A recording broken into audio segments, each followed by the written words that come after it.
για μια πολυπολική παγκόσμια τάξη, η οποία βρίσκεται μάλιστα στο στάδιο της υλοποίησης, όπως είπε, έκανε λόγο με τοποθέτησή της στο πρόσφατο Οικονομικό Φόρουμ της Αγίας Πετρούπολης η εκπρόσωπος του Ρωσικού Υπουργείου Εξωτερικών, Μαρία Ζαχάροβα.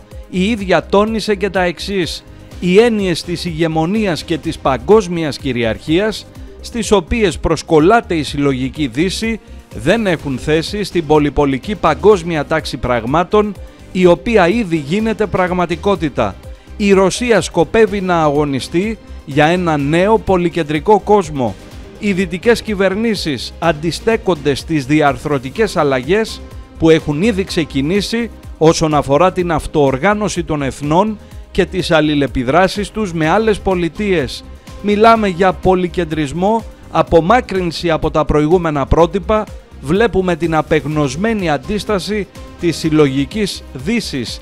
Βλέπουν τον κανόνα διαφορετικά ως δική τους κυριαρχία, ως παγκόσμια τάξη πραγμάτων που βασίζεται σε έναν κανόνα και ότι πρέπει να κυριαρχούν όπως πριν. Η ορμή για κυριαρχία οδήγησε την ανθρωπότητα μόνο σε τερατώδεις τραγωδίες συμπεριλαμβανομένης της αποικιοκρατίας και του ναζισμού, είπε η Ζαχάροβα.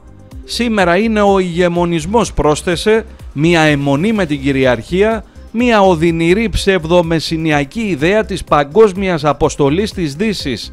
Αλλά ούτε οι άνθρωποι ούτε τα κράτη μπορούν να δηλώνουν ιεραπόστολοι, μόνο η ιστορία μπορεί να αποδείξει αν η αποστολή τους ήταν καλή ή βασίστηκε σε ανθυγιεινές ιδέες, είπε μεταξύ άλλων η Ζαχάροβα.